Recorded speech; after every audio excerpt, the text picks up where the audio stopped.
اعوذ باللہ من الشیطان الرجیم بسم اللہ الرحمن الرحیم۔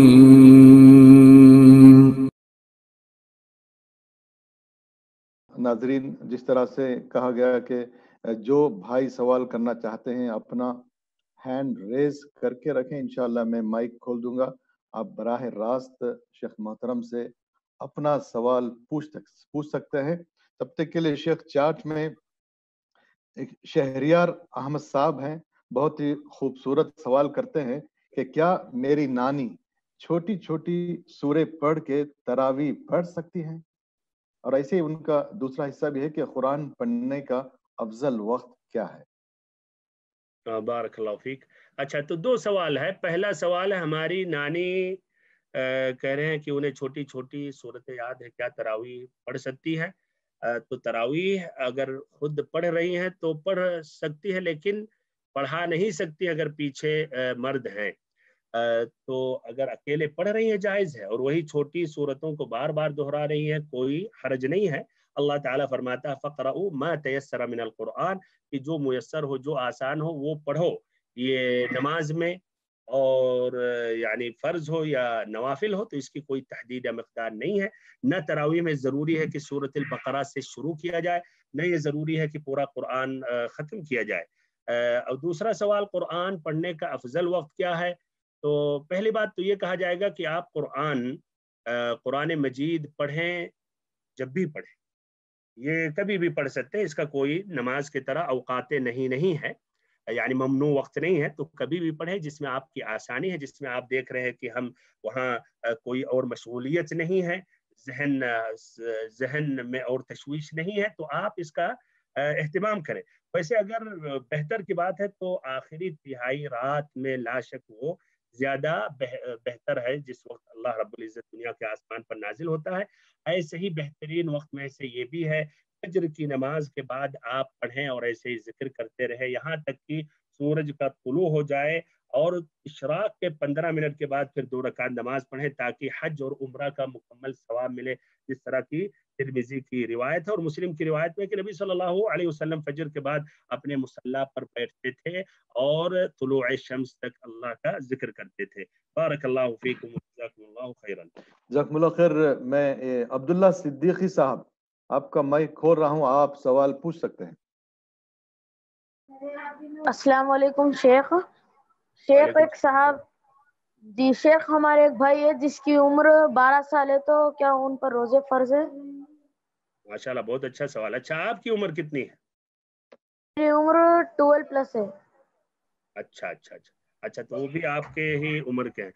بارک اللہ فیک، بہت اچھا سوال ہے۔ ماشاءاللہ، یہ علامت ہے عبداللہ صدیقی کی، ان کے اندر اللہ تعالیٰ سے محبت ہے، دینی شوق ہے، مخالفت سے بچنا چاہ رہے ہیں۔ تو کہہ رہے 12 سال کی عمر میں کیا یہ واجب ہے روزہ رکھنا؟ تو بھائیوں اور بہنوں دیکھیے، واجب کب ہوتا ہے بچے پر یا بچی پر؟ اگر وہ بالغ ہو جائے۔ اور بلوغ کی نشانیاں ہیں، بلوغ کی نشانیاں یہ ہے، نمبر 1 کہ بچہ یا بچی مکمل 15 سال کے ہو جائے، نمبر 2 کہ ناف کے نیچے وہ بال آ جائے، نمبر 3 احتلام، یعنی خواب میں دیکھے اور اس کے بعد پھر جب صبح اٹھے تو کپڑے میں وہ منی خارج ہے، نکلا ہوا ہے، یہ تیسری جو نشانی۔ چوتھی نشانی بچیوں کے لیے خاص ہے یا عورتوں کے لیے، وہ ہے خون آ جانا، حیض کا خون۔ ان چاروں نشانیوں میں سے عورتوں کے لیے، بچیوں کے لیے، یا تینوں نشانیوں میں سے بچوں کے لیے ایک بھی نشانی اگر آ گئی تو یہ بچہ بالغ ہو گیا اور بچی بالغ ہو گئی۔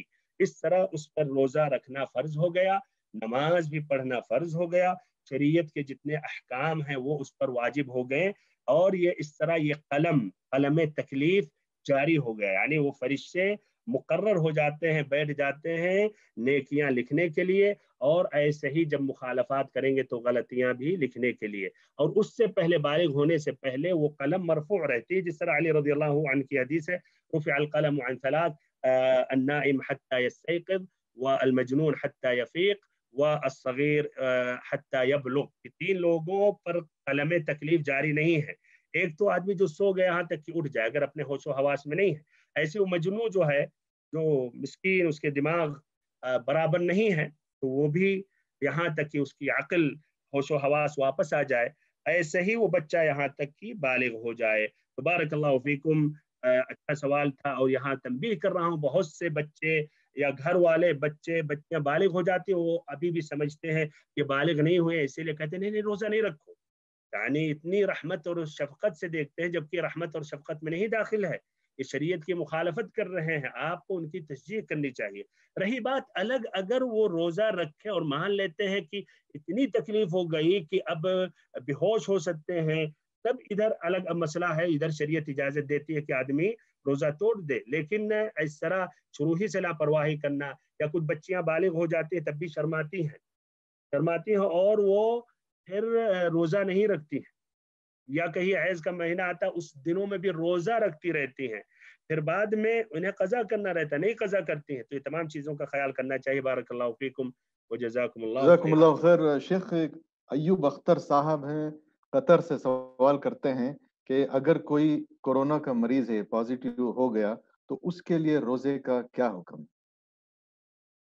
بہت صحیح سوال. آج جو حالات ہیں، بہت سے اس بیماری میں مبتلا، اللہ تعالیٰ سے دعا کرتا ہوں کہ سب کو اللہ تعالیٰ صحت دے اور اس بیماری کا خاتمہ کرے پوری دنیا سے. اور ادھر ہمارے خیال کچھ ڈاکٹرز بھی ہیں، وہ بھی ہمارے جواب کے بعد اگر کچھ تعلیق چڑھانا چاہ رہے ہیں تو کوئی بات نہیں، انہیں بھی اجازت آپ دے دیں یاسین بھائی.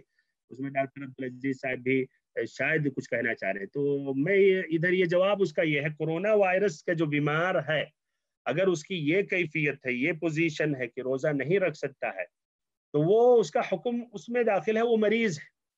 اور اللہ تعالیٰ فرماتا ہے شہر رمضان الذي انزل فيه القرآن هدى للناس وبينات من الهدى والفرقان فمن شهد منكم الشهر فليصم ومن كان مريضا او على سفر فعدة من ايام اخر، بعد میں قضا کر لے.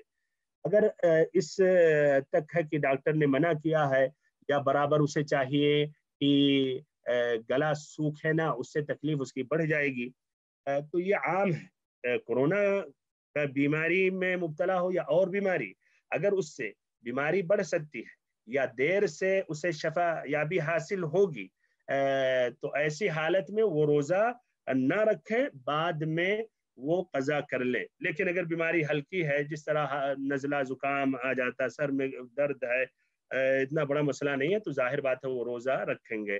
بارک اللہ فیکم. جزاکم اللہ خیر. شیخ میں اسی سوال کو اپنے ڈاکٹر عبدالعزیز خان صاحب ماشاءاللہ موجود ہیں، جو کنگ سعود میڈیکل سٹی ہاسپٹل ریاض میں سروس انجام دے رہے ہیں.